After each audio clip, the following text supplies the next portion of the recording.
Dahil gusto ni Papa na ligawan ko si Elif Valdez, ang napakagandang valedictorian, agad siyang pumunta sa munisipyo kasama ang nanay ni Emith Valdez para magpakasal. Nang marinig ko ang balita, sumakay agad ako ng eroplano pauwi ng gabing iyon. Pero pagpasok ko ng bahay, nakita ko si Papa nakayakap at hinahalikan ang nanay ni Emith Valdez sa harap ko. Talagang nagulat ako at napanganga. Papalapit pa lang ako para magsalita. Tinuro na ni Papa si Elif Valdez na nakaupo sa sofa at sinabing ako naman daw ang turuan nito. 3 araw bago iyon, habang nagte-training sa ROTC, nakatanggap ako ng tawag mula kay Papa. May importante raw siyang sasabihin. Si Papa, kahit anong mangyari, kalmado lang at hindi nagbabago ang ekspresyon. Kaya't nang marinig ko siyang sabihin ang importante, pumayag akong umuwi kinabukasan.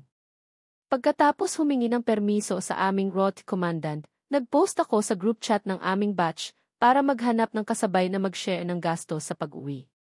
Medyo malayo rin kasi ang aming unibersidad sa bahay at malaki rin ang matitipid kung may kasabay. Nagulat ako na wala pang kalahating oras, may nag-add na agad sa akin. Nang i-accept ko ang friend request, nakita ko sa profile picture niya ang isang ulap. Simple lang din ang pangalan niya, Cloud. Pagkatapos naming mag-usap, nagkita kami sa gate ng aming unibersidad. Samantala, sa loob ng dormitoryo ng mga babaeng senior, sinabi ni Trina kay Mika, pag-uwi mo, pasalubong ha. Nakakasawa na kasi ang mga snack dito sa school. Tiningnan lang ni Mika si Trina. Na, wag mo akong tingnan ng ganyan. Nagpout naman si Trina. Bakit? Gusto nga nila akong tingnan eh. Tapos tiningnan niya si Mika mula ulo hanggang paa. Maganda naman kasi sina Trina at Mika. Si Trina, charming at palakaibigan, si Mika naman tahimik at misteryosa. Kaya hindi masyadong sumasali si Mika sa mga school activities at hindi siya gaanong sikat kumpara kay Trina. Pero mas maganda ang features ni Mika. Alam naman ito ni Trina, kaya humanap siya ng ibang panlaban. Tumingin siya sa dibdib ni Mika. Ito ang kahinaan ni Mika. Makalipas ang 1 oras, hinihila na ni Mika ang kanyang maliit na maleta papunta sa gate ng unibersidad. Tiningnan niya ang kanyang maleta. Hindi naman sana siya magdadala ng ganito karami, pero malapit na rin kasi ang semestral break. Naisipan niyang mag-leave muna ng ilang araw para makauwi ng mas maaga. Napabuntong hininga siya. Ilang araw na ang nakalipas nang biglang tumawag ang kanyang nanay para sabihing ikakasal na raw ito kay Tito Ben. Para kay Mika, kakaiba ang sitwasyon. Ang anak pa ang huling nakaalam sa pagpapakasal ng kanyang nanay. Pero iniling niya ang kanyang ulo. Nakilala na rin naman niya si Tito Ben ng ilang beses. Mabait ito at mukhang mahal na mahal ang kanyang nanay. Napansin na niya noon na may something sa kanilang dalawa, pero hindi na siya nagsalita. Simula nang pumanaw ang kanyang papa, ibinuhos na ng kanyang nanay ang buong atensyon sa kanya. Kaya't masaya siya para sa kanyang nanay. Sinabi rin ng kanyang nanay na mayroon daw anak si Tito Ben na mas bata sa kanya ng 2 taon, pero hindi pa niya nakikita. Kaya pinapunta siya sa bahay ni Tito Ben para tumira roon ng ilang araw para makapag-bonding ang kanilang pamilya. Sa kabilang dako, nagmamadali akong tumakbo papunta sa gate ng unibersidad. Nakita ko ang isang babaeng hinihila ang kanyang maleta. Ikaw ba si Mika? Kuya ka ba? Tiningnan ako ni Mika. Hindi niya masyadong makita ang aking mukha dahil nakasuot ako ng cap at hingal na hingal. Pero nakita niya ang bakas ng aming ROTC training kaya't naisipan niyang freshman ako. Nang tumingala ako, napansin ko na napakaganda pala niya. Sakto naman na dumating na ang aking grab, kaya't walang sabi-sabi, kinuha namin ang aming mga gamit at sumakay sa kotse. Pagkatapos ng 1 oras, dumating kami sa gate ng subdivision. Sabay kaming bumaba ng kotse. Balak ko sanang tanungin kung saang unit siya nakatira para magkita kami ulit, pero hindi naman dahil sa maganda siya. Nagaisip pa lang ako kung paano ko sisimulan ang usapan nang biglang tumunog ang kanyang cellphone. Pagkatapos niyang magsalita ng ilang segundo, ibinaba niya ang tawag at tinanong ako, alam mo ba kung saan dito ang barangay hall? Sabi ko sa sarili ko, hindi kaya siya rito nakatira? Pero itinuro ko pa rin ang daan. Pagkatapos niyang magpasalamat, umalis na siya para hanapin ang barangay hall.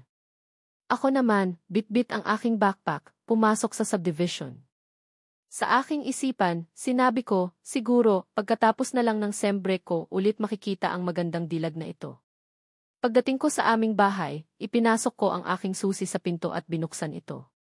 Pagpasok ko, nakita ko si Papa nakahalikan ang isang babae. Agad kong isinara ang pinto. Natigilan ako ng ilang segundo. Tapos umatras ako ng ilang hakbang.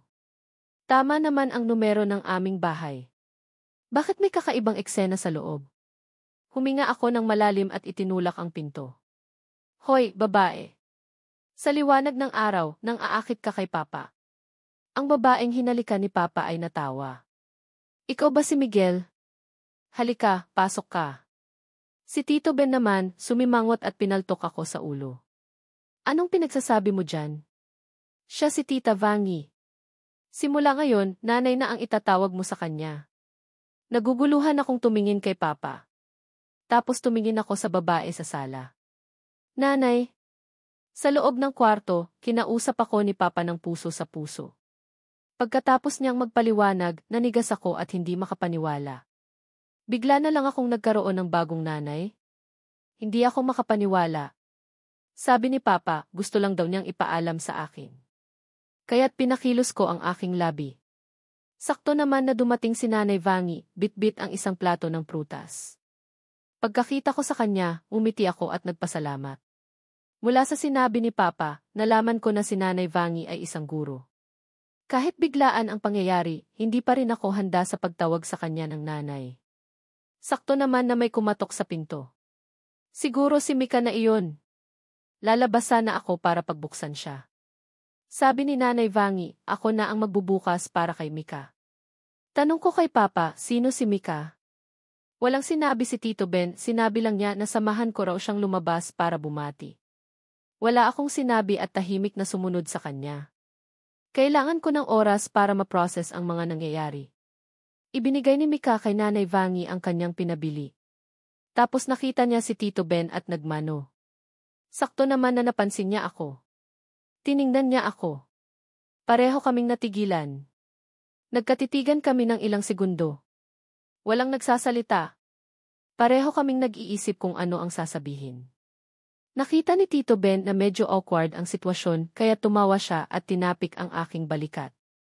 Siya ang anak ni Tita Vangie, si Mika. Simula ngayon, pamilya na tayo. Mika, mas matanda ka kay Miguel ng 2 taon, kaya tawagin mo siyang kuya. Kuya. Nagulat si Mika. Umiti siya at bumati sa akin. Bumati rin naman ako sa kanya. Pero naguguluhan pa rin ako sa mga pangyayari. Nagkwentuhan ang lahat ng ilang minuto. Karamihan sa kanila ay nag-uusap. Ako at si Mika naman, paminsan-minsan lang sumasagot. Sinabi ni Papa na magbakasyon kaming lahat sa sem break para mas maging close kami. Pumayag naman ang lahat. Pagkatapos, pumasok na sina Tito Ben at Nanay Vangie sa kusina para maghanda ng pananghalian. Sa sala, kami na lang ni Mika ang naiwan. Pareho kaming nasa awkward situation. Kumuha ako ng tubig at uminom. Si Mika ang unang nagsalita. Ano ang masasabi mo sa ating unibersidad? Agad kong ibinaba ang aking baso. Maganda ang school natin. Masarap din ang pagkain. Ay! Masarap ang pagkain sa kantin 2. Ang pork adobo at fried tofu, masarap. Nang sabihin niya iyon, lumiwanag ang kanyang mukha. Hindi ko napigilang umiti. Mahilig pala siya sa pagkain. Pero bigla niyang napansin na hindi siya dapat umasta ng ganito, kaya't umubo siya ng mahina. Kumuha siya ng baso sa mesa at uminom ng tubig. Nagulat ako. Hindi man lang nagpaalam. Gusto ko sana siyang sabihan, pero hindi ko alam kung paano ko sisimulan. Uminom siya ng 2 malaking higop at ibinaba ang baso. Ah! Saang unit ka nakatira? Samahan na kita. Hindi ko na siya hinayaan pang magsalita. Tinulungan ko siyang hilahin ang kanyang maleta papunta sa kanyang kwarto. Matagal nang bakante ang kwartong ito. Sakto lang para kay Mika. Kumpleto rin ang mga gamit. Dito ka sa kwartong ito, ha? Sa tabi lang ako. Kung may kailangan ka, sabihan mo ako. Tumango si Mika at nagpasalamat. Pagkatapos, hinila niya na ang kanyang maleta papasok sa kwarto. Nakahinga rin ako ng maluwag. Buti na lang at hindi niya napansin na pinagagamitan ko na ang kanyang gamit. Siguro, kung napansin niya, mahihiya ako. Pero hindi ko alam na namumula na ang kanyang tenga. Pagkasarado niya ng pinto, sumandal siya rito at nagpaypay. Nang uminom siya ng pangalawang higop, napansin na niya, pero ayaw niya na subukan ang bagong kapatid.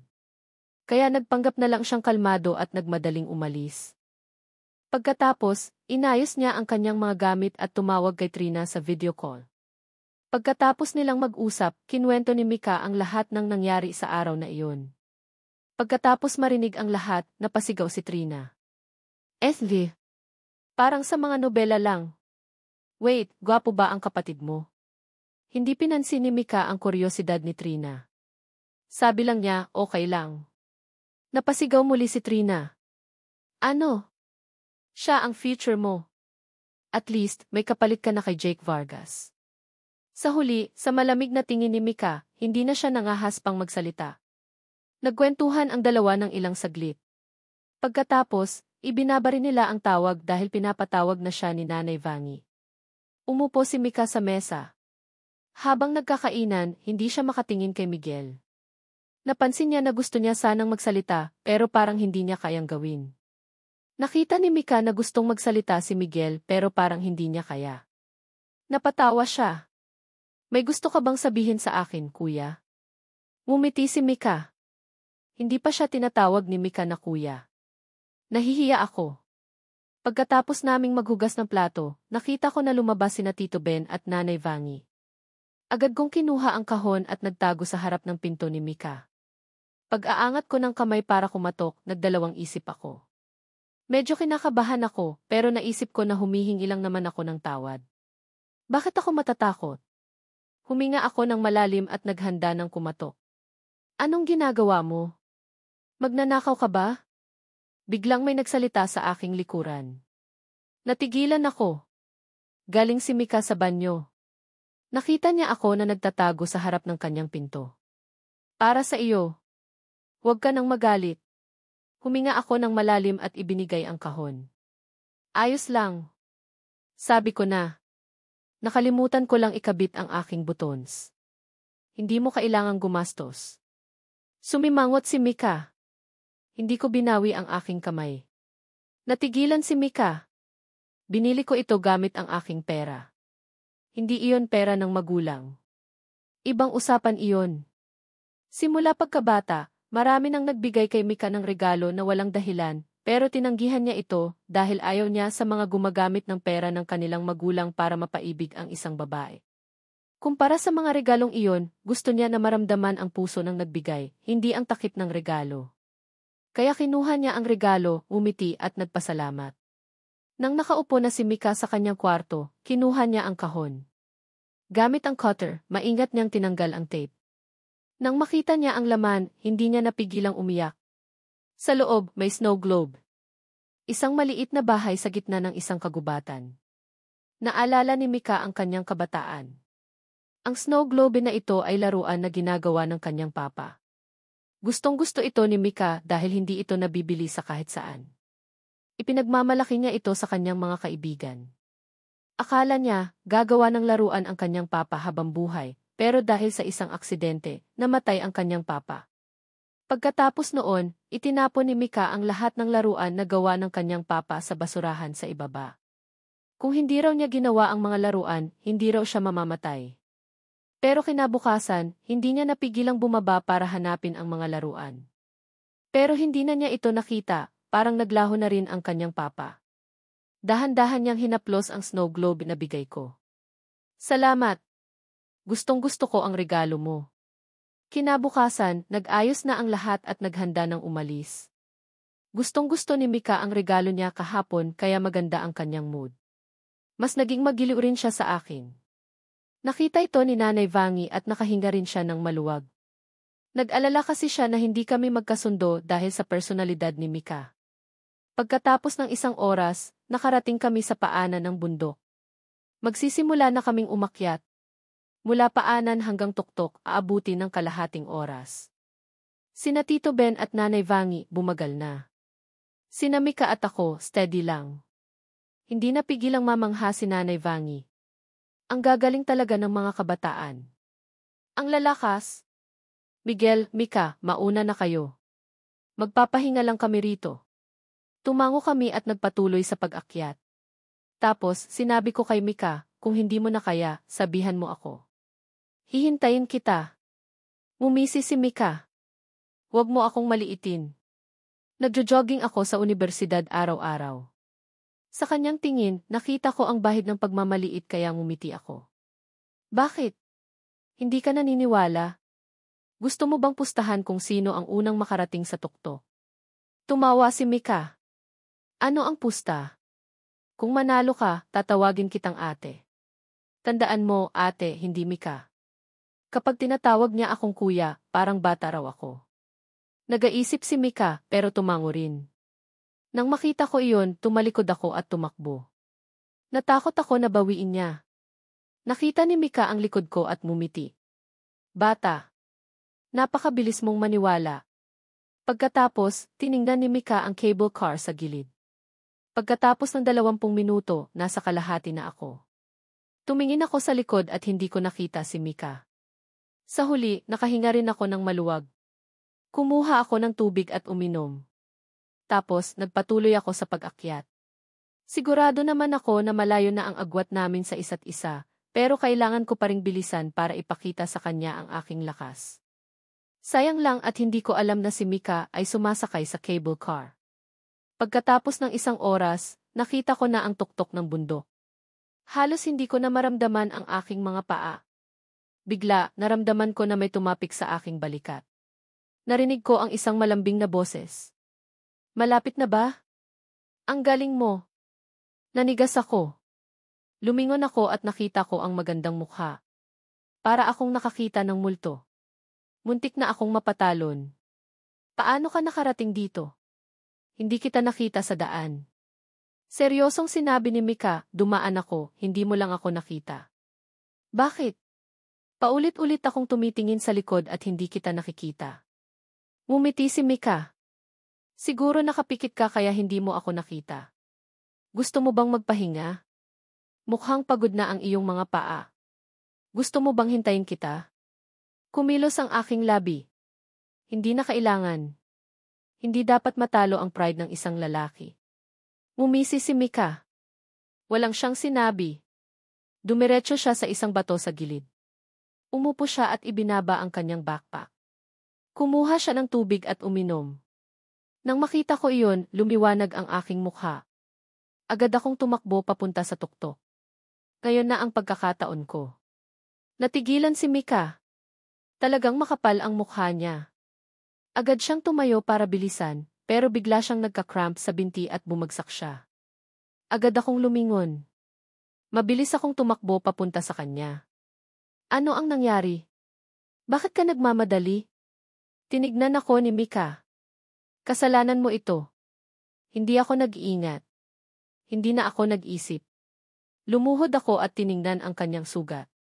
Buti na lang at hindi malala. Nagasgas lang. Ibinaba ko ang aking backpack at kinuha ang aking first aid kit. Kumuha ako ng betadine at alcohol. Maingat kong nilinis ang kanyang sugat. Nang makita ko iyon, umupo ako ulit. Sa pagkakataong ito, hindi na nagpigil si Mika. Sumandal siya sa akin. Bakit? May sinabi ba si Papa tungkol sa cable car? Nangangaral kasi siya sa akin noon kaya hindi ako nakinig. Dahil sa mga sinabi niya, naunawaan ko ang sitwasyon. Masaya kong tinanong, nahihiya ka ba? Yumuko si Mika. Bumulong siya. Okay lang. Hindi na kita tatawaging kuya. Kahit mahina ang kanyang boses, narinig ko pa rin. Sa pagbabalik namin, lumipas ang 5 araw. Gumaling na rin ang sugat ni Mika. Nitong mga nakaraang araw, hindi na niya ako tinatawag na kuya. Tinatawag na niya ako sa aking pangalan. Miguel, nauuhaw ako. Pakikuha nga ako ng tubig. Sinabi ko sa sarili ko na hindi dapat makipagtalo sa isang babae kaya ngumiti lang ako. Gumaling ka na. Bukas, babalik ka na sa school. Huwag mo na akong utusan. Bitbit ang isang plato ng ubas, nakatayo ako sa tabi ni Mika. Nakahiga siya sa sofa. Bumuntong hininga ako. Malapit na rin ang pasukan. Gusto ko sanang utusan ka. Sige na, kainin mo ito. Ipinakain sa akin ni Mika ang isang ubas. Tumingin ako sa gilid at kinuha ang ubas. Ako na. Sunod, umuso si Mika. Tumingin siya sa akin. Kailangan mong umuya. Wala akong nagawa kundi ang kumuha ng ubas sa kanya. Nitong mga nakaraang araw, unti-unti kong nakita ang tunay na pagkatao ni Mika. Ang kanyang malamig na aura ay para lang sa mga hindi niya kilala. Sa totoo lang, isa siyang mayabang na batang babae. Kinabukasan, sumakay kami ng taxi papuntang unibersidad. Pagkatapos naming bumaba sa kotse, kinuha namin ang aming mga gamit. Lumingon ako at nakita ko ang isang anino na tumatakbo papunta kay Mika. Girl, miss na kita. May pasalubong ako sa iyo. Si Miguel ba iyan? Hello. Ako si Trina, ang best friend ni Mika. Umiti ako kay Trina at tumango. Mauna na ako. Pagkatapos kong sabihin iyon, ibinaba ni Trina ang kanyang backpack at naglakad palayo. Huwag mo nang tignan. Malayo na siya.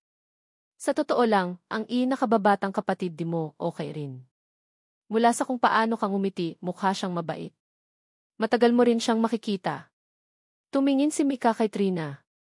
Hindi ko siya tinitignan. Huwag mo akong tignan ng ganyan. Parang pusa kang naghahanap ng lalaki. Pagkatapos niya sabihin iyon, ibinigay ni Mika ang isang bag kay Trina. Agad na kinuha ni Trina. I love you, Mika. Pagkatapos niyang kunin ang pagkain, nakalimutan niya ang lahat ng bagay at nagsimula na siyang kumanta at sumayaw. Sigurado ka bang sa akin si Miguel sa larawan? Nanlaki ang mata ni Lee. Hawak niya ang kanyang cellphone. Saan mo ito nakuha? Tiningnan ko ang larawan. Kumunot ang aking noo. Nakita sa larawan na nag-uusap sina Mika at Trina sa gate ng unibersidad. Nakatalikod ako sa kamera. Saan nila ito kinuha? Sa isang confession wall. Huwag na muna nating pag-usapan iyan. Sabihin mo muna sa akin kung sa iyo ba ang nasa larawan. Tumango ako. Nang makita iyon, tumango si Lee kay Wei at Fong. Tapos, umiti silang tatlo. Kuya, naging mabait kami sa iyo, hindi ba? Hindi ko alam kung ano ang nangyayari. May sasabihin kayo sa akin. Alam mo ba kung sino ang nasa larawan? Siya si Mika. Nakikipag-usap ka kay Trina. Naintindihan ko na kung ano ang plano ng tatlong ito. Wala akong gusto sa kanila. Nagkataon lang na nakita ko sila. Huwag kang magsinungaling. Akala mo ba tanga kami? Wala akong nagawa kundi tumango at umiling. Sumimangot si Wei. Sa huli, huminga siya ng malalim at kumaway. Agad nila akong idinaganan sa kama. Nataranta ako. Teka. Nagkataon lang iyon. Kung hindi kayo naniniwala, narito ang aking mga gamit. Ipinakita ko sa kanila ang aking bagahe. Tumingin ang tatlo sa akin. Sa huli, bumuntong hininga sila. Hindi kami naniniwala na makakakilala ka ng ganitong tao. Nang makita ko na tapos na ang problema, nakahinga ako ng maluwag. Ibinaba ko ang aking backpack at umupo sa upuan. Magsisimula na akong mag-ayos. Sakto naman na dumating na ang tanghalian. Sa kantin, nagkanya-kanya na kaming lahat. Humanap kami ng pagkain. Lumingalinga ako hanggang nakita ko ang pork adobo. Hindi ko alam kung bakit naalala ko si Mika. Sinabi niya na masarap daw ang pork adobo sa kantin dalawa. Kaya pumila ako. Samantala, dalawang anino ang lumitaw sa pinto ng kantin. Ano ang gusto mong kainin? Naglinga-linga si Trina. Tapos, nakita niya ako na nakapila sa pork adobo. Tignan mo iyon. Ang kuya ni Mika. Sinundan ni Mika ang tinitignan ni Trina. Nakita niya ang pamilyar na figura na nakapila. Gusto ko ng pork adobo. Walang emosyon niya itong sinabi. Tinignan siya ni Trina. Hindi pinansin ni Trina ang kanyang kaibigan. Sinundan niya siya. Sa huli, narinig ko ang isang boses ng babae. Lumingon ako at nakita ko na nakapila sina Trina at Mika sa aking likod. Kumaway ako at mumiti sa kanilang dalawa. Pagkatapos, sinabi ko sa nagtitinda, pabili ng 3 pork adobo. Pagkatapos ng 2 minuto, bitbit ko ang 3 pork adobo. Sa gilid, nandun sina Mika at Trina. Binili ko na para sa inyong dalawa. Hindi na kayo kailangang pumila. Pagkatapos ko sabihin iyon, ibinigay ko sa kanila ang pork adobo. Miguel, ang bait mo. Salamat. Masayang kinuha ni Trina ang pork adobo. Tapos nagpaalam ako sa kanilang dalawa. Humanap ako ng bakanting upuan. Hindi pa ako nakakakain nang biglang may naramdaman akong lavender. Tumingala ako at nakita ko si Mika na nakaupo sa aking harapan. Nagkasakit si Trina. Umuwi siya. Bakit? Nag-aalala ka ba sa kanya? Kanina, nakita ko na tawa ka ng tawa. Mukhang nagagandahan ka sa kanya, ano? Hindi ka pa kasi nakakita ng maganda. Ano? Mukhang malaki ang iyong ngiti. Seryosong binalaan ako ni Mika. Nagtataka ako. Ano ang nangyayari sa kanya? Parang may sakit siya ngayon. Bakit? Nagsiselos ka ba? Humiga si Mika at hindi sumagot. Hindi ba kayo ay walang pasok sa Sabado? Biglang nagtanong si Mika. Wala. Nagtataka kong tiningnan si Mika. Nang marinig niya ang aking sagot, sinabi niya, okay. Tapos, kumain na siya. Hindi na kami nagsalita. Pagkatapos naming kumain, sabay kaming naglakad. Tinuro ko ang milk tea shop sa malayo. Gusto mo bang bumili ng milk tea? Tumingin si Mika sa gilid. Maya-maya pa, sinabi niya, wag na. Nagda-diet ako. Madali akong tumaba kapag umiinom ako ng milk tea. Ayos lang iyan. Hindi ka naman mataba. Maganda ang iyong katawan. Tumingin ako kay Mika mula ulo hanggang paa. Maliban sa medyo maliit. Bigla na mula ang tenga ni Mika. Nagalit siya. Ano ang sinabi mo? Ulitin mo nga. Sorry na. Huwag mo akong patayin. Sinamaan niya ako ng tingin. Tapos, sinabi niya, samahan mo ako sa Sabado. Okay. Nagdalawang isip ako. Hindi pa ako nagkakagusto sa isang babae, pero madalas sabihin ng aking mga kaibigan na nakakapagod na mag-shopping kasama ang mga babae. Sa kabuuan, aabuti ng ilang oras. Mas nakakapagod pa kaysa sa paglalakad. Sa pag-uwi, tumingin ako sa aking mga hakbang. Sa totoo lang, napakarami. Nang makita ni Mika na hindi ako sumasagot, sinabi niya, ayaw mo ba akong samahan? Hindi. Natural na gusto kitang samahan. Iyon nga lang, hindi ko pa natatapos ang aking sasabihin. Tapos, tinapik ako ni Mika sa balikat. Okay. Sa Sabado, sabihan mo na lang ako. Bago kami maghiwalay, pinaalalahanan ako ni Mika na huwag kong kakalimutan ang Sabado. Kinabukasan, nagising ako na pagod na pagod. Napanaginipan ko pa si Mika. Umupo ako sa kama at sinampal ang aking sarili. Ano ba ang aking iniisip? Sakto naman na tumunog ang aking cellphone. Si Lay ang tumatawag. Sumimangot ako at sinagot ang tawag. Huwag ka nang matulog. Bilisan mo. Pumunta ka rito. Makilahok ka sa mga club. Napakaingay. Ano ang nangyayari? Hindi pa ba kayo sumusuko? Nagtataka kong tanong. Pumunta ka sa Givey, nandito ang lahat ng club.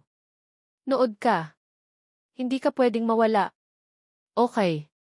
Pupunta na ako. Pagkatapos kong ibaba ang tawag, nag-isip ako. Sa totoo lang, ayaw kong makilahok sa kahit anong club. Pero sinabi ng aming professor na hinihikayat ang lahat na makilahok sa mga club. Kailangan naming magpasa sa aming class president. Kung hindi ako pipili, mahihiya ako. Nagbihis ako. Pagdating ko sa Givey, nakita ko kung gaano karami ang tao. Pilit akong sumiksik. Bigla, narinig ko ang isang boses. Hello, guys. Ako si Trina. Ikinagagalak ko kayong makilala. Sumali na kayo sa aming photography club. Kung interesado kayo, pwede kayong pumunta rito at magtanong. Nakatayo si Trina sa isang upuan at nagsasalita. Maraming tao sa paligid niya. Ang galing talaga niya. Habang papalayo na ako, naalala ko na walang masyadong ginagawa sa photography club. Konting pindot lang iyon. Saka, kaibigan siya ni Mika. Sigurado ako na hindi niya ako pagtatrabahuhin. Pagkatapos ng kalahating oras, kumunti na ang tao. Miguel, gusto mo bang sumali sa photography club? Nang makita ako ni Trina, umiti siya. Hindi siya nagulat. Pakiramdam ko bagay sa iyo ang photography. Hindi dahil sa kapatid mo, ano? Tumingin sa akin si Trina. Mukhang nagdududa siya. Bakit? Anong kinalaman ng kapatid ko rito? Nagtataka kong tanong. Hindi mo ba alam na ang kapatid mo ang vice-presidente ng ating photography club? Tumingin sa akin si Trina. Mukhang nagdududa siya. Nang marinig ko iyon, nagulat ako. Natuwa rin ako. Ang kapatid ko ang vice-presidente. Kung ganon, magagawa ko ang gusto ko sa club. Nasaan nga pala ang kapatid mo? Bakit hindi ko siya nakita na nagre-recruit? Naglinga-linga ako. Hindi ko nakita si Mika. Alam mo naman ang kapatid mo. Ayaw niyang makihalubilo sa iba. Hindi katulad ko, magaling makipag-usap. Ay! Miguel, friends na tayo. Hindi pa kasi tayo friends noong nakaraan. Naalala ko ang reaksyon ng kanyang kaibigan sa aming nakaraang pagkikita. Parang gustong-gusto niya ako. Hindi ko napigilang tumawa. Tumingin ako kay Trina. Hindi ko alam kung ano ang kanyang iniisip. Nagdadalawang isip ako, pero kinuha ko pa rin ang aking cellphone at iniskan ang kanyang e-code. Kinuha ni Trina ang kanyang cellphone at sinabing mayroon pa raw interview. Ibabalita niya na lang daw sa akin. Interview? Nagtataka kong tanong.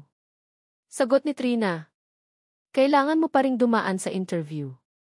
Maliit lang kasi ang ating club. Kaunti lang rin ang resources. Maraming gustong magpabaya sa club. Kailangan pa ring pumasa sa interview. Sa aking isipan, nagdududa ako. Mayroon bang pinapahiwatig si Trina? Wala akong ebidensya. Pagkatapos sabihin ni Trina ang ilang salita, umalis na ako. Pagkatapos, kinuha ni Trina ang kanyang cellphone at sinabihan si Mika. Nag-apply na ang kapatid mo sa ating club. Sinabihan ko na siya na hintayin ang interview. Agad namang sumagot si Mika. Kung interviewin, tawagan mo ako mamaya. Sa loob ng kwarto ng mga babae, nakahiga si Trina sa kama. Sinasayang niya ang kanyang oras. Hoy, Mika. Hindi ka ba nag-aalala sa interview ng kapatid mo? Ikaw ang nag-interview. Bakit ka mag-aalala? Paano mo sisiguraduhin na hindi ka nagbibigay ng special treatment? Ano ang iyong itatanong? Tinatamad ako. Tumingin si Trina. Ikaw ang bahala. Tanungin mo kung ano ang iyong gustong itanong. Hindi mahalaga kung paano ka pumasa. Tumingin si Mika sa kanyang cellphone. Hindi siya nagsalita. Nang makita iyon, lumiwanag ang mukha ni Trina. Ngumiti siya. Gusto mo bang malaman kung ano ang kanyang iniisip tungkol sa iyo? Kamay ni Mika. Kinuha ni Mika ang kanyang cellphone. Yumuko siya at sinabing, kaibigan ko lang siya. Bakit ko malalaman ang kanyang iniisip? Hindi nakatakas kay Trina ang ikinilos niya. Okay lang. Gusto ko lang sanang tanungin kung ano ang kanyang iniisip sa iyo. Maganda ka naman. Sinong ayaw na pag-isipan ka? Pero kung ayaw mo, maghahanap ako ng mga katanungan na may kaugnayan sa photography. Nang makita iyon, tumayo si Mika. Hindi siya professional sa photography. Pinapahirapan mo siya. Kung ganon, ang mga katanungan na sinabi ko na lang kanina ang itatanong ko. Ngumiti si Trina kay Mika. Ano ang sinabi ko kanina? Titig ni Trina kay Mika. Sumimangot si Trina. Nararamdaman niya na kung magpapatuloy pa sila, magkakaroon ng problema. Huminto siya at kumaway sa kanya. Hindi na siya tiningnan ni Mika. Nagpatuloy siya sa kanyang cellphone, pero mamula-mula ang kanyang kamay. Kinabukasan, ginising ako ng alarm clock. Sinubukan kong bumangon. Tiningnan ko ang aking kwarto. Walang tao. Kinusot ko ang aking mga mata at nag-isip. Ang aga gumising ng mga iyon. Tumayo ako at naghanda. Sa daan, bumili ako ng 2 siopaw at kumain habang naglalakad. Pagdating ko sa photography club, nakita ko ang 3 pamilyar na mukha. Yumuko sila. Nagtataka kong tiningnan ang 3 ito. Agad naman silang sumagot. Hindi kayang itago ni Wei ang kanyang ngiti. Dumating ka rin? Welcome, kuya. Nang marinig ito, naglakad palabas si Trina. Okay. Tatawagin ko na kayo isa-isa para sa interview. Kung sino man ang tatawagin, pumasok na. Pumasok si Trina at tumawa. Hindi napigilan ni Trina na tumawa. Mukhang kinakabahan ang mga iyon. Hindi rin napigilan ni Mika ang kanyang sarili na tumawa. Pagkatapos, nagtanong si Trina. Ano ang iyong alam tungkol sa kamera? Ang sagot ni Wei, anong kamera? 10 bang metro? Humingi siya ng tawad dahil wala siyang alam. Maliban sa mga ito, nagpaliwanag rin siya tungkol sa kamera. Kung dadaan ka sa lens, mauunawaan mo. Seryosong nakinig si Wei, pero sa loob niya, naglalakbay na ang kanyang mga isipan. Inaasahan na, bagsak rin siya. Pagkalipas ng 3 minuto, lumabas si Fong. Pagkalipas ng 2 oras, malapit na akong makatulog nang bigla kong narinig ang aking pangalan. Nakita ko na napunta ako sa huli. Hindi kaya nagbibigay ng special treatment sa akin si Mika? Naglakad ako at pumasok sa kwarto. Pagpasok ko, sa wakas, nakita ko na ring ngumiti si Mika. Hindi ko alam. Sa ilang dosenang tao, wala siyang sinabi. Nagpaka-passive lang siya. Nang makita niya ako, ngumiti siya. Tumingin sa akin si Trina. Ngumiti siya sa akin. Tatawagin kita para itanong ang ilang katanungan. Kailangan mong sumagot ng totoo, okay? Nang makita ko ang ngiti ni Trina, kinabahan ako. Ano ang iyong gusto sa isang babae? Ano? Ano ang koneksyon nito sa photography? Nakatingin sa akin si Trina. Hindi niya mapigilang tumawa. Hindi ko alam kung paano iyan sasagutan. Anong kinalaman niyan sa photography? Sabi ni Trina, para malaman ko kung ano ang tipo ng mga kasama sa club. Hindi na niya maintindihan ang kanyang sarili, kaya ibinigay niya ang katanungan kay Mika. Tumingin si Mika kay Trina at nag-isip. Pagkatapos, tumingin sa akin. Ang photography, sining ng paghahanap ng maganda sa buhay. Ang katanungan na ito ay para maunawaan ang pagnanais ng mga kasapi sa club na maghanap ng maganda. Tiningnan ko si Mika na nagpapaliwanag. Pagkatapos, seryoso akong sumagot. Hindi siya kailangang maganda. Basta mahaba ang kanyang buhok at nakakagaan sa aking kalooban. Sa kasabihan niya, nagsisimula sa ganda at nananatili sa ugali. Habang sinasabi ko iyon, nilalaro niya ang kanyang buhok. Sa isip niya, siguro mahaba na ang aking buhok. Maganda naman ang kanyang mukha. Sa isang segundo, naunawaan na siya. Bakit ko kinukumpara ang aking sarili sa kanyang sagot? Hindi ko nagugustuhan ang mga nakatatanda. Muling nagtanong si Trina. Agad naman sumagot si Mika. Tinakpan ni Mika ang kanyang bibig. Gusto mo bang mamatay?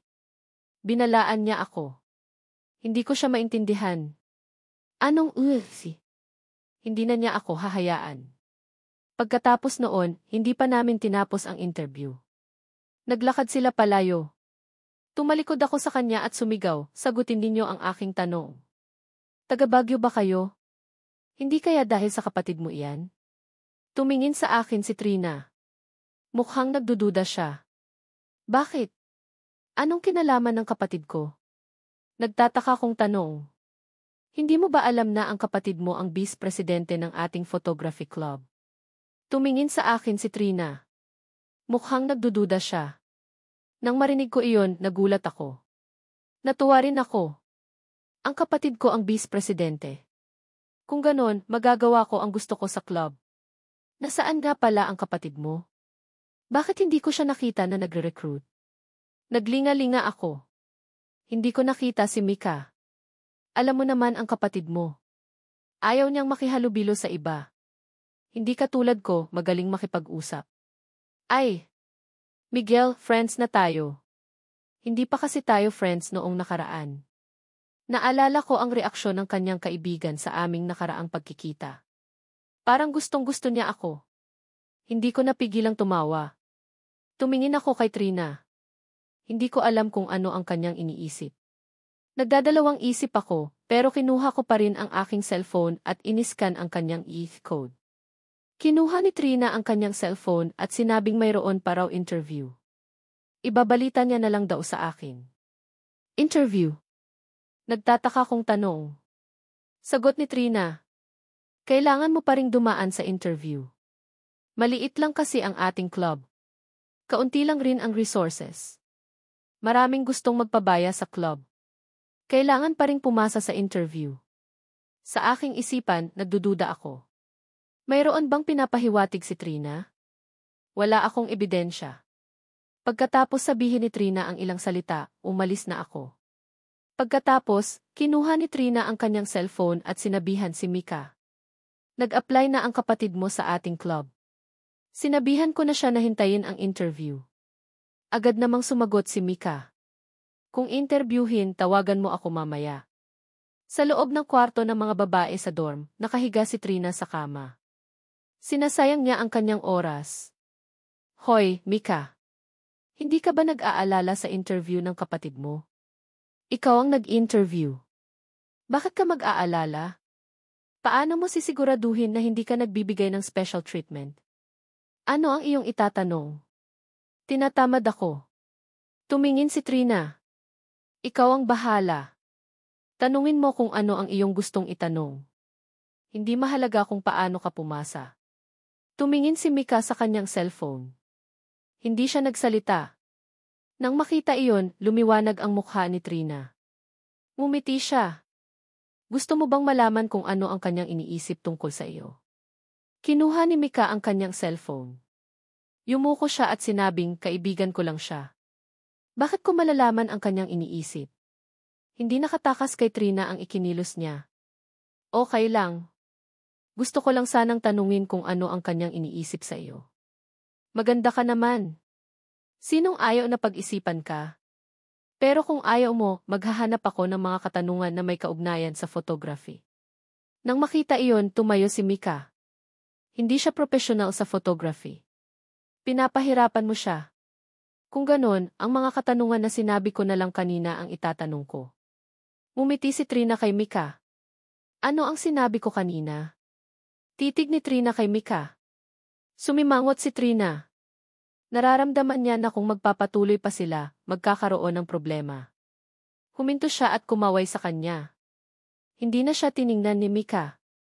Nagpatuloy siya sa kanyang cellphone, pero mamula-mula ang kanyang kamay. Kinabukasan, ginising ako ng alarm clock. Sinubukan kong bumangon. Tiningnan ko ang aking kwarto. Walang tao. Kinusot ko ang aking mga mata at nag-isip. Ang aga gumising ng mga iyon. Tumayo ako at naghanda. Sa daan, bumili ako ng 2 siopaw at kumain habang naglalakad. Pagdating ko sa photography club, nakita ko ang 3 pamilyar na mukha. Yumuko sila. Nagtataka kong tiningnan ang 3 ito. Agad naman silang sumagot. Hindi kayang itago ni Wei ang kanyang ngiti. Dumating ka rin, kuya. Welcome. Nang marinig ito, naglakad palabas si Trina. Okay. Tatawagin ko na kayo isa-isa para sa interview. Kung sino man ang tatawagin, pumasok na. Pagkatapos, pumasok si Wei. Tumawa si Trina. Hindi napigilan ni Trina na tumawa. Mukhang kinakabahan ang mga iyon. Pagkatapos, nagtanong si Trina. Ano ang iyong alam tungkol sa kamera?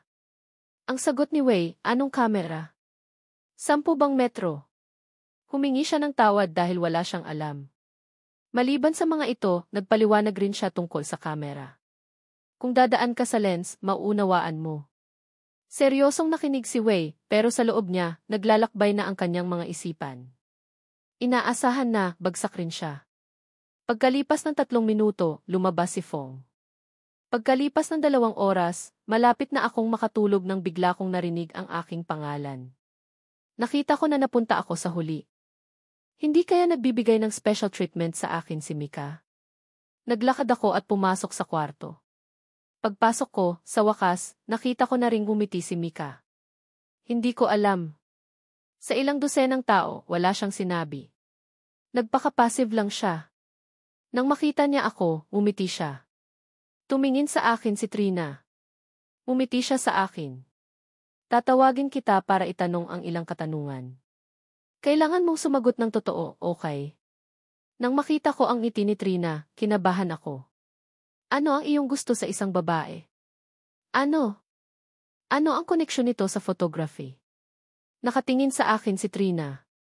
Hindi niya mapigilang tumawa. Hindi ko alam kung paano iyan sasagutan. Anong kinalaman niyan sa photography? Sabi ni Trina, para malaman ko kung ano ang tipo ng mga kasama sa club. Hindi na niya maintindihan ang kanyang sarili, kaya ibinigay niya ang katanungan kay Mika. Tumingin si Mika kay Trina at nag-isip. Pagkatapos, tumingin sa akin. Ang photography, sining ng paghahanap ng maganda sa buhay. Ang katanungan na ito ay para maunawaan ang pagnanais ng mga kasapi sa club na maghanap ng maganda. Tiningnan ko si Mika na nagpapaliwanag. Pagkatapos, seryoso akong sumagot. Hindi siya kailangang maganda. Basta mahaba ang kanyang buhok at nakakagaan sa aking kalooban. Sa kasabihan niya, nagsisimula sa ganda at nananatili sa ugali. Habang sinasabi ko iyon, nilalaro niya ang kanyang buhok. Sa isip niya, siguro mahaba na ang aking buhok. Maganda naman ang kanyang mukha. Sa isang segundo, naunawaan na siya.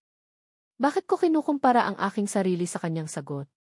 Hindi mo magugustuhan ang mga nakatatanda. Muling nagtanong si Trina. Agad naman sumagot si Mika. Tinakpan ni Mika ang kanyang bibig. Gusto mo bang mamatay? Binalaan niya ako. Hindi ko siya maintindihan. Anong si? Hindi na niya ako hahayaan. Pagkatapos, nagtanong si Trina kung ano ang iyong iniisip tungkol kay Mika. Bago pa matapos magsalita si Trina, tinakpan na ni Mika ang kanyang bibig. Hindi malinaw sa akin ang mga salita ni Trina. Nagulat ako. Nakalimutan ko.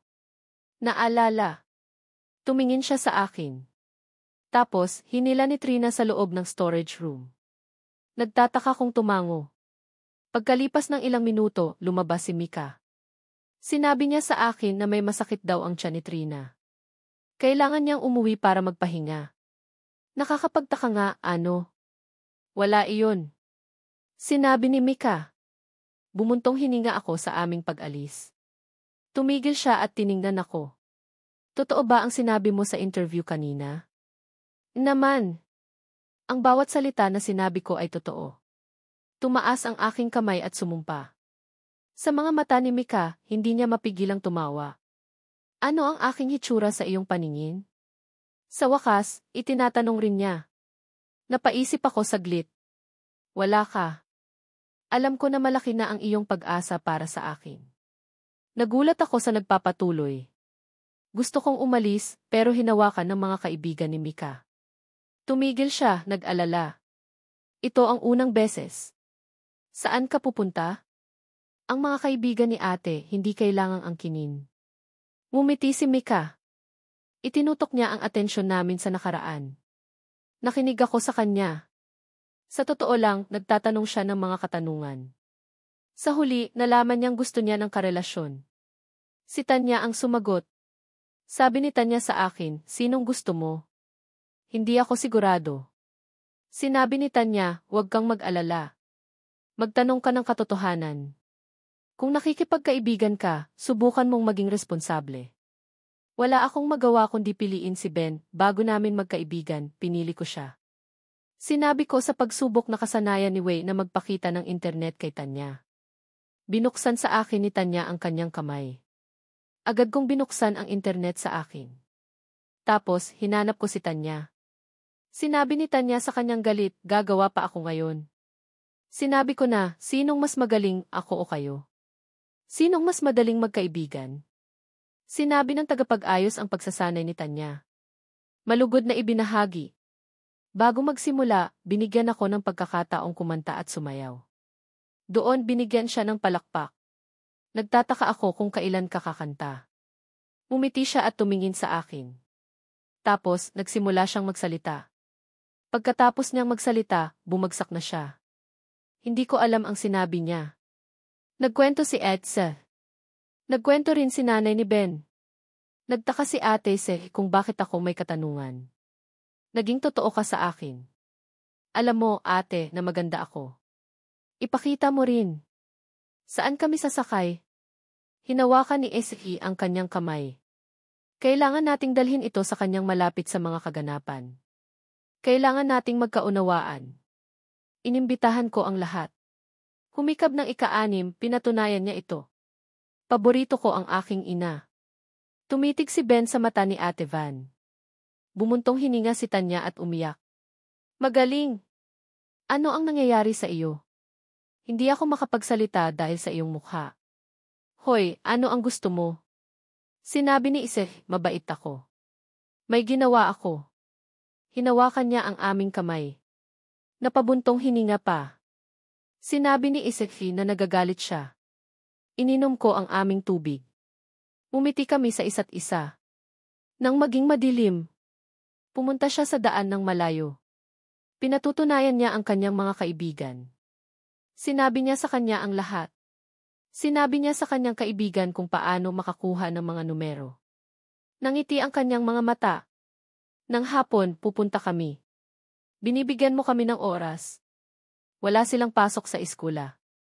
Kung hindi, itutuloy ka niya. Hihintayin ka pa rin niya, magtiwala ka sa kanya. Napakalaki ng respeto sa iyo. Si Iski ay mayroon ding pag-ibig na ginusto ang pagmamahal mula sa isang lalaki. Tahanan na ang lahat sa amin. Naghanda siya sa paglalakbay. Pagkaraan, binura nila ang paghihintay kay nanay.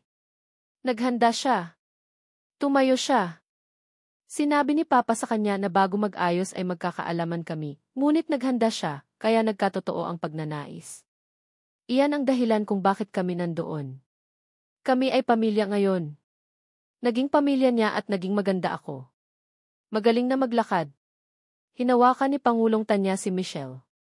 Bumagsak ang kaalaman ni Pangulong Trina, kaya tiningnan niya ang mga malapit na lugar at iniwan ang kabanata. Nakausap ni nanay si Ben maliban sa trabaho. Siya ang naging kasama. Kaya ka napahamak. Kailangang magpakasal sa susunod. Nakita ni Ate Zek na kinikilig si Michelle. Sa pagkakataong ito, gusto kong kumuha ng mga malilit na larawan. Hindi na ako babalik doon. May natutuhan na ako. Tinatapos ko ang nakaraan. Sa wakas, sinabi ni Van, ipagpapatuloy ko iyan. Napakaganda mong maglarawan. Humikab ang kamay ng kanyang kaibigan. Pumunta siya. Sa isa't isa, nakilala niya ang dalawang pangalan. Hindi namin sinabi iyon. Tumaas na. Hiniling ko ang pangalan na kilala sa lahat. Naglakad si nanay sa amin. Magiging maayos ang pakiramdam, pero hindi mo nasasabihin ang ginawa ni Tanya. Pinatawad ko na kayong lahat. Gusto lang magsaya, kaya sa wakas, sinamahan namin siya. Pumunta si Pangulong Trina doon. Maraming naghihintay na babae. Kung mayroon ng kaalaman si Momisa, mamahalin ko siya. Alam nila kung sinong pupunta. Ano ang iyong desisyon sa kanya? Mamamahalin ko na siyang dalawa. Sa kanya. Naglalaro iyon sa akin. Bago mangyari ang lahat, alam naming malapit na kaming mangibig sa isa't isa. Alam din namin na dapat na maging magkaibigan. Alam kong nagkakamali kami. Wala kaming intensyon kay Ben, may nangyayari ba? Kung mahalin lang namin ang isa't isa. Kaya ang tatlong nangyayari kung ano ang mangyayari. Wala. Sinabi mo. Si nanay na ang magpapaliwanag ng lahat. Gusto ko ang katinuan. Narinig niyo ba ako? Malalaman natin. Nagsalita pa nga na hindi nila ako tatakpan. Hindi namin gustong malaman ang nangyayari sa katotohanan. Sinabi ko, mabait ako sa kanila. Ano iyan? May nangyayari. Sabi nga ni ina nagagalit. Nagiging ganyan ang pag-ibig. Ang sabi ay kailangan na tayong gumalaw ngayon. Nakita ko ang mga nangyayari sa isang magandang paraan. Kinailangan muna niyang makita ang kanyang katapatan at pagkaawa. Nang maghapon, nagsalita ang kanyang puso. Bumigay siya. Nagbihis si Tanya. Nang humiga. Naghanda ulit. Pagkabukas ko sa aming kaibigan, hindi namin siya nakita. Si Ihi ay tumitingin. Ngumiti. Ano iyon, alam mo ba? Paano naglakad doon? Naalala ko ang aking kaibigan, si nanay. Naging perpekto. Kung ikaw nga ang magiging tunay, magiging malaya ka. Saan ka pupunta? Sa ngayon. Si Mommy, na may pag-ibig na kayang magbigay, ay mahirap na magkaroon ng paraan sa mga anak. Hindi na kami sasabihin kay Judas. Gusto kong magpasaya sa mundo. Sa madaling sabi, sa lahat ng nangyayari, hinahayaan niya iyon. Hahanapin namin siya sa lahat. Malalaman ko kung ano ang kanyang sasabihin. Sa gabi, hinawakan ng isa't isa na naging magkaibigan. Malapit nang makilala at hindi natatakot. Hindi niya kailangan ang katapatan. Sa kinabukasan, nakatulog ka. Napakarami mong nangyayari. May mga salita pa rin. Pagkatapos nagkwento, magiging maayos ang aming relasyon. Hindi nakapagtataka na sinasabi namin ang lahat. Sinimulan namin ang kanilang kinabukasan. Ipakikita na namin ang hinaharap.